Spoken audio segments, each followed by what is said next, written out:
Hello, thank you for joining me today. In this video, I'm going to sew the gorgeous trench coat pattern created by My Little Doll Story.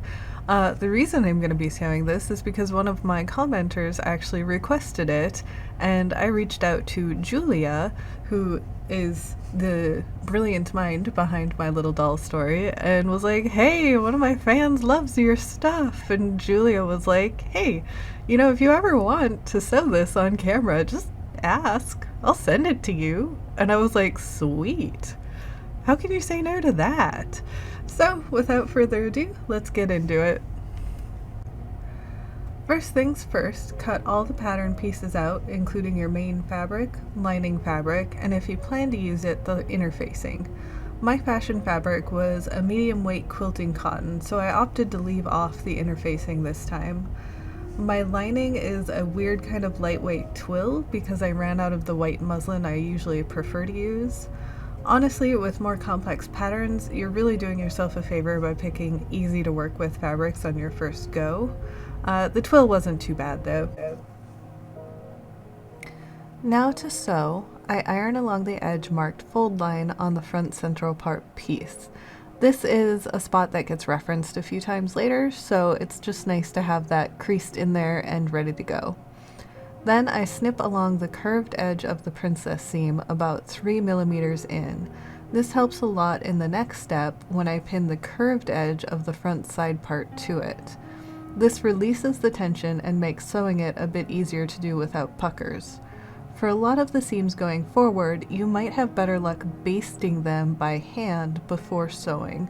You will see I'm stubborn, and I usually don't, but trust me, it really does make tricky seams easier to get right the first try. I do go ahead and sew this seam with a straight stitch, and the instructions mention trimming it with the pinking shears, so I grab mine and do that before ironing the seam open. You can also just trim this with little scissors though. Do this for both sides. I truly love how a nicely pressed princess seam looks. Then I do basically the same thing with the back central and the back side parts.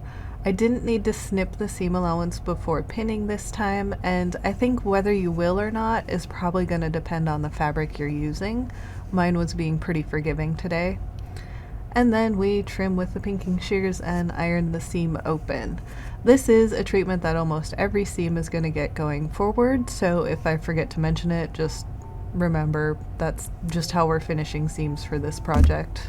Moving on to the back yoke, I pin the fashion fabric and the lining with right sides together, straight stitch just along the very bottom edge, then trim everything and flip it right sides out and iron it flat to get a nice crisp edge.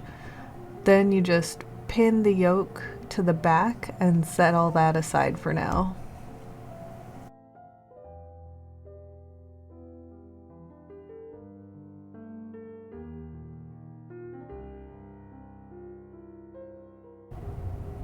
I pin and sew the back lining to the back side lining, as well as the front lining to the front side lining in the same way as we did with the main fashion fabric.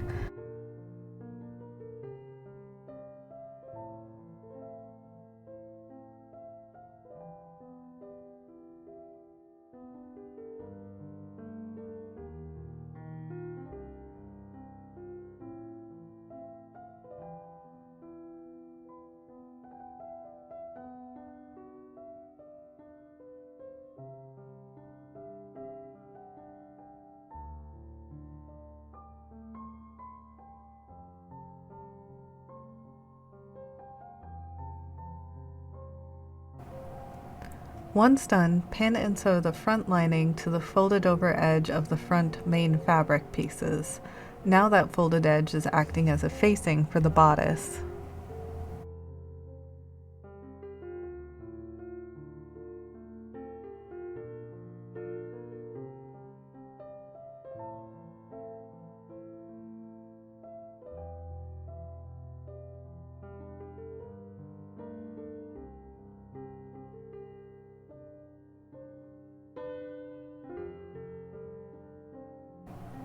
Sew the front and back pieces together at the shoulders, sandwiching the yoke between them. Be sure to leave the lining shoulder seams free for now because they get finished later. Next up, we mark the inside of the bodice along the collar. The most important markings are the center back and the center front on both sides, but you can also mark your stitching line and the fold lines too, just for reference.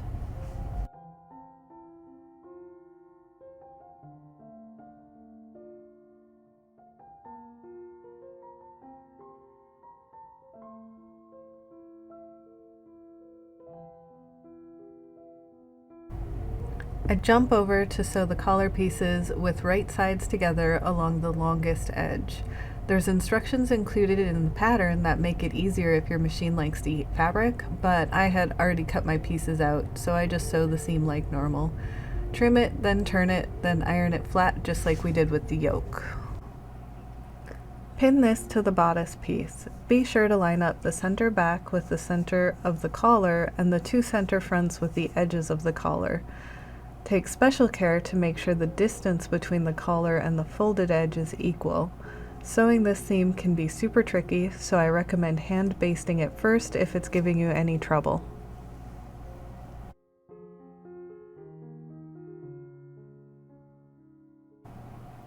Carefully clip into the seam allowance at both center front points. Cut as close to the end of the stitching as you can without cutting the thread. Then iron all the collar seam allowance towards the bodice and top stitch as close as you can to the seam to hold it all down. Flip the center front fold line inside out. The raw edges next to the collar can be sewn together now. Like with the collar, double check to make sure that they're symmetrical with each other. Trim the seam allowance down before flipping your folded edge right side out again. Poke the corner out so it's nice and sharp before ironing it flat. Next, pin and sew the back lining to the two front linings at the shoulder seams that have just been hanging out up until now. When you turn everything right sides out, the seam allowance of the lining is still unsewn near the collar. Flip the raw edges under by 5 millimeters and carefully sew it down by hand. I'm not a very good hand sewer, so I just went slow and did my best. Unfortunately, all the footage of me hand sewing it was completely out of frame, so you have to take my word on it. It's pretty boring to watch, but take your time while you're pinning and it shouldn't be too hard.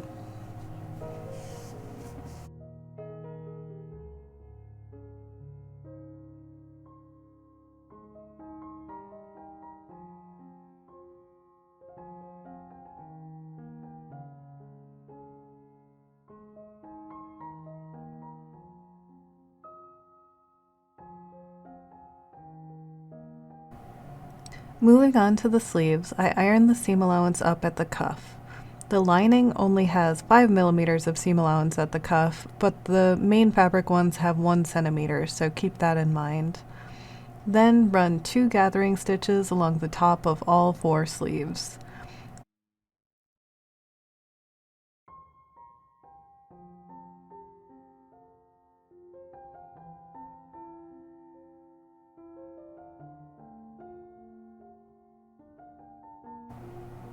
The sleeves are symmetrical, so line the center up with the shoulder seam and use the gathers to ease the sleeve cap into place. This is another good one to baste before you sew because it can be tricky to line up. Match your main fabric sleeves to the main fabric of the bodice and the lining sleeves to the lining.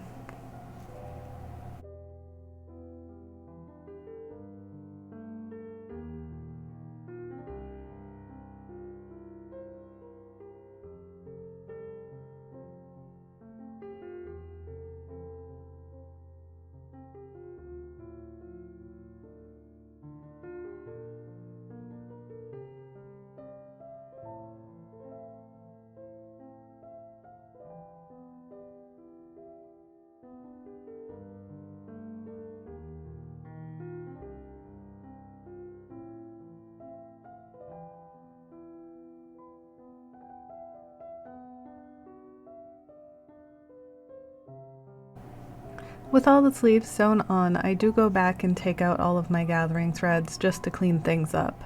It isn't completely necessary, but I prefer how it looks. If you keep track of which thread is the bobbin thread, that one usually pulls out the easiest. And if you haven't sewn over your gathering stitches completely, sometimes you can just pull the whole thing out in one go, and it's really satisfying.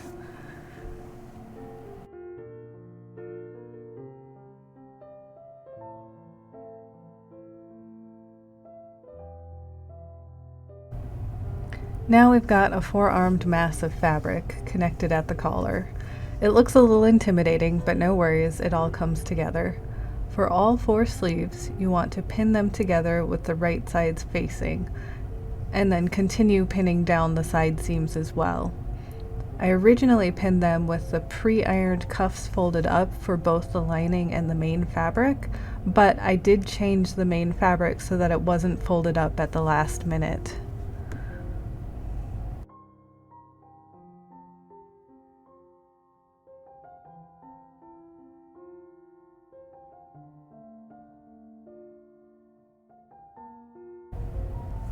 These arm seams are really hard to iron without adding a bunch of extra creases, but Julia used a paint stick in her example, and I think that's a really great idea for something easy you might have on hand. I used the tailor's noodle that I made a while back.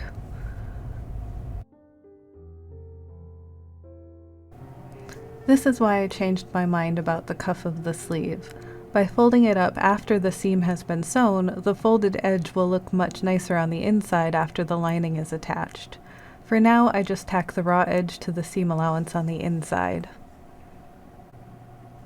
Figuring out how to put everything together at this point did take me a second, but I eventually decided to flip the lining right sides out and then stuff the main fabric sleeve into it. This left the lining on the outside, which makes hand sewing it to the sleeve much easier.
You can see how the sleeve lining doesn't go all the way to the edge of the cuff.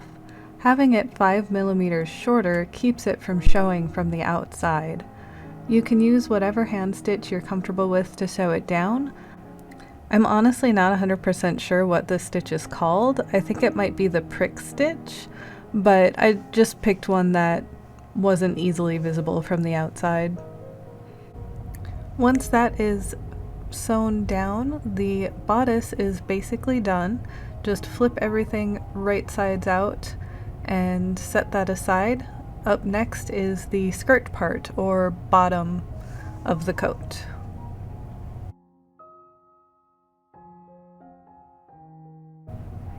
I did go ahead and mark the ruffle lines on the right side of the bottom skirt part of the pattern, and then I am also grabbing my ruffles. Each ruffle is a different size. The biggest one is on the bottom, then middle, and then the smallest one is up top. The top ruffle doesn't need to be finished on the very top side, but the bottom will need to be either serged or zigzagged and then folded up and hemmed. The middle and the bottom ruffles just need to be serged or zigzagged on both sides with the bottom folded up and hemmed. Then you want to run either 2 gathering stitches along the top of each piece, Or, in my case, I cheated and used a pleating foot. Starting from the bottom, pin and sew down each ruffle layer, lining the top up with your markings, except the top ruffle, which lines up with the edge of the skirt instead.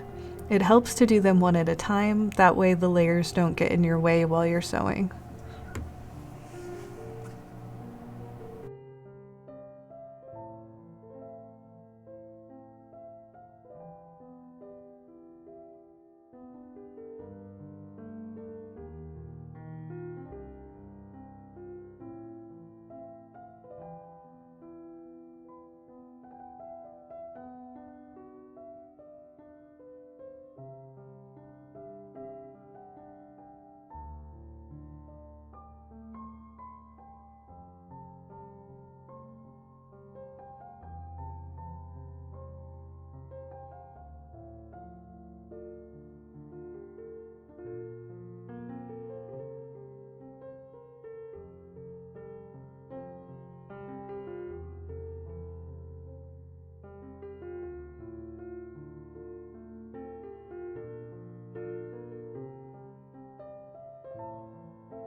Pin the edges of the ruffles to line up with the edge of the skirt piece, then sew it down with a straight stitch. I recommend giving the ruffles a gentle iron to keep them in place. Don't push down on them, just hover the iron over them threateningly and hit them with a bunch of steam.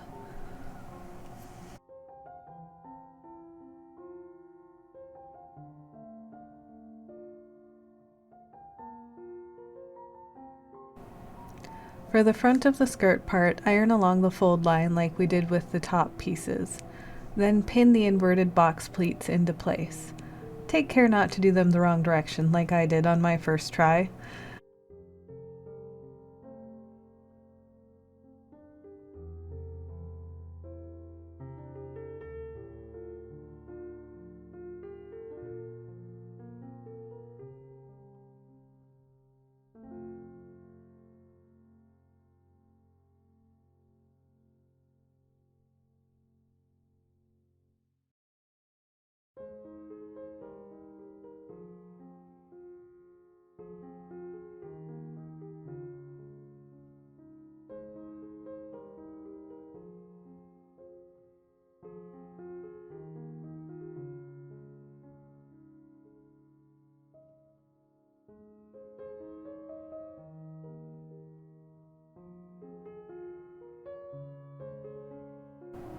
Pin the box pleats into the lining as well.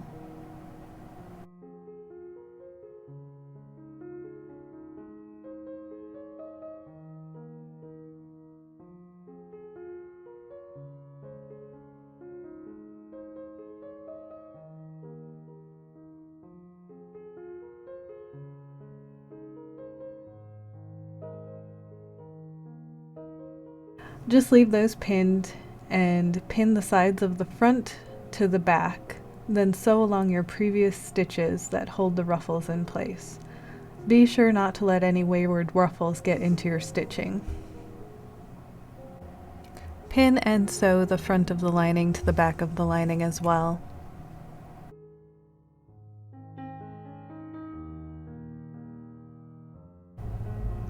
Pin the lining to the skirt along the front edges with the right sides facing each other.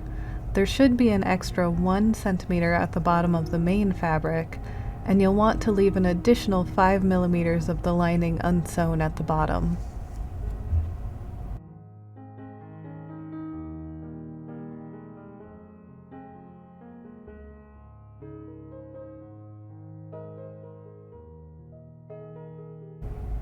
This part confused me a bit at first, but it makes a really elegant finish once you wrap your brain around it.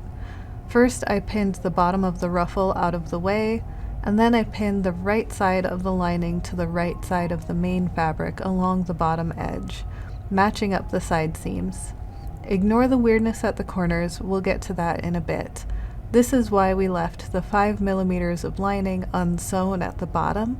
You can now push the rest of the fabric up out of the way and sew just the lining to the skirt easier.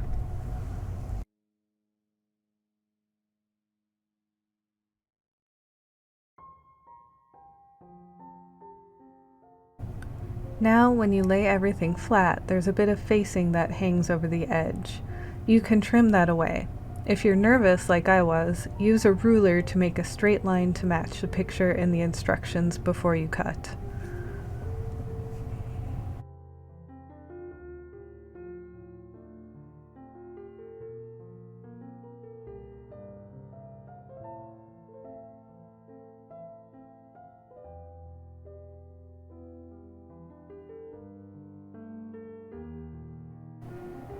When you turn everything right sides out, the lining will pull the bottom of the skirt up by about 5 millimeters. This makes it so the lining won't show on the right side of the coat. Carefully coax the facing to lay flat in the corners and iron it down. This will need to be hand sewn, but I put it off for a bit.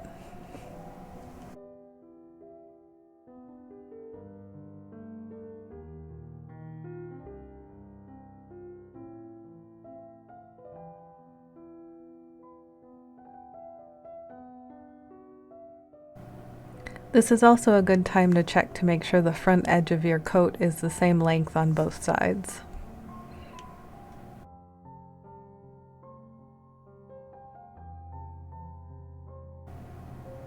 After I was happy with where everything was sitting, I ironed the hem flat to get it to stay put.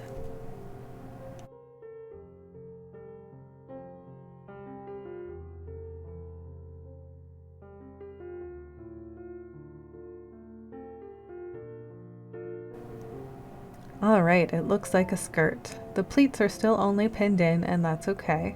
Now I start pinning the main fabric of the skirt to the main fabric of the blouse, taking special care to line up the side seams, the center front folds, and to match the pleats up with the princess seam in front. It's helpful that they're just pinned in because it might take a few tries to get everything lined up perfectly.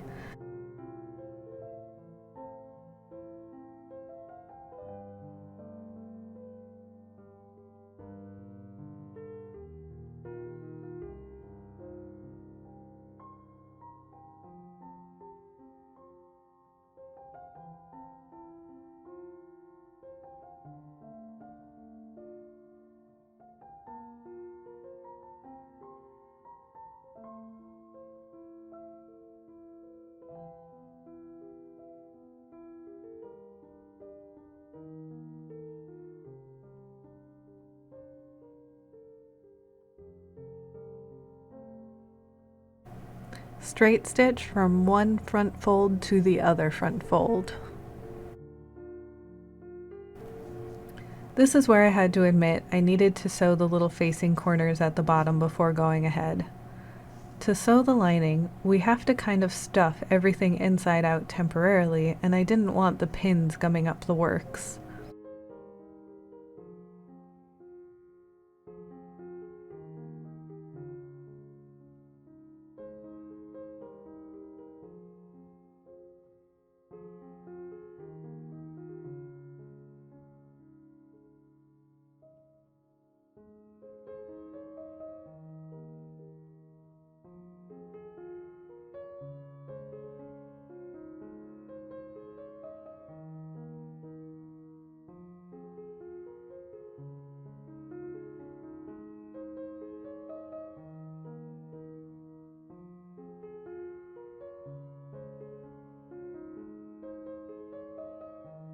After that's done, I turn the skirt inside out and carefully cram the bodice in as well. Then pin the lining of the bodice to the lining of the skirt.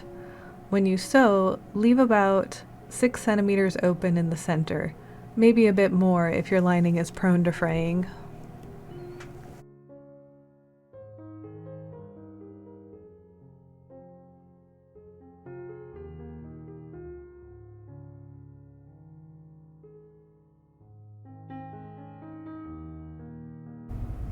Now carefully turn everything right side out again through the hole that you left in the lining. Go slowly and tug little bits through at a time, going around so you're not putting a lot of pressure on any one area at any given time. It's awkward, but with enough coaxing, everything is right sides out again, and you only have a little hole in the lining to stitch shut. I recommend a ladder stitch. If you're careful, they're pretty hard to see. Don't mind my totally mismatched thread. I couldn't find the white.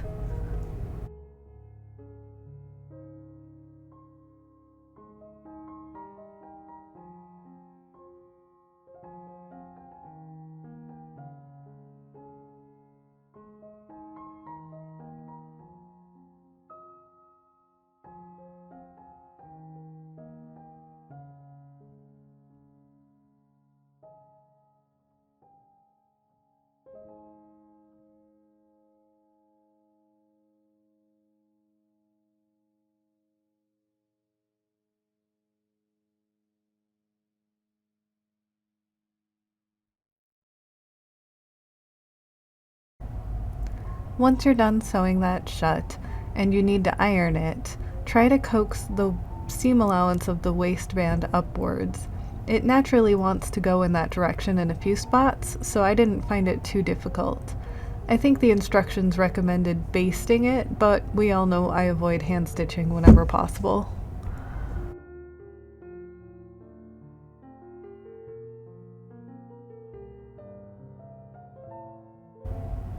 I tried it on my doll at this point to figure out where the closures should go. I debated sewing in snaps with little buttons on top like the pattern indicates, but the siren call of no-sew snaps was too great. Plus, they're white and they match perfectly, so it's okay. I installed those, taking care to mark where the edges need to meet for the coat to fit properly, then using that as a guide for my placement.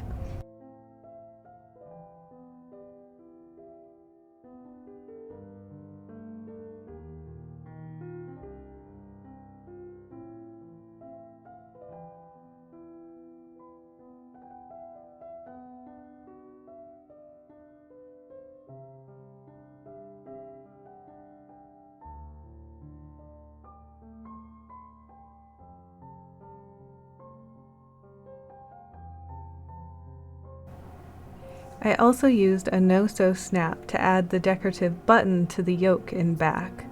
I just picked the flat side of the snap to go with it so it wouldn't make a bulge.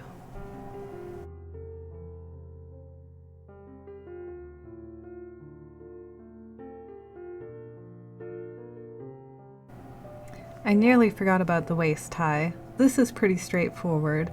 I trimmed the edges to make a decorative diagonal, then I folded it in half lengthwise, with the right side facing in. Sew along the edges, leaving a gap in the middle. Trim down all of the corners and then turn everything right side out through the gap you left.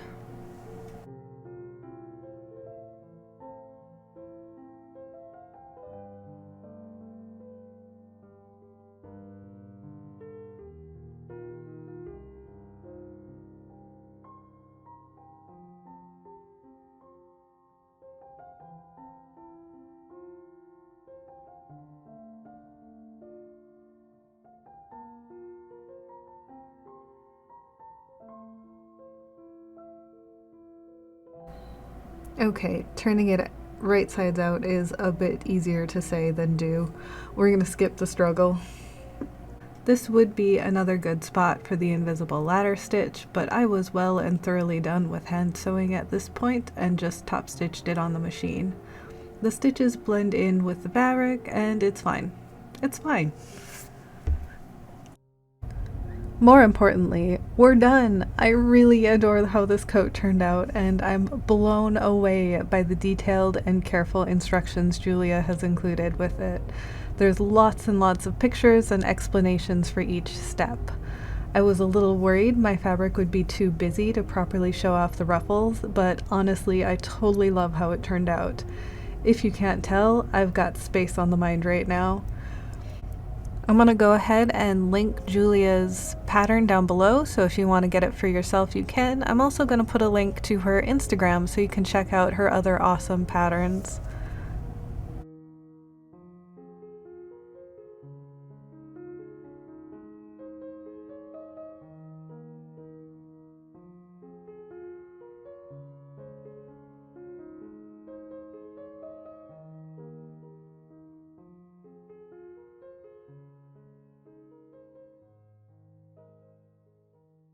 Thank you so much for joining me. If you like this video, please like and subscribe for more like it. Have a good one.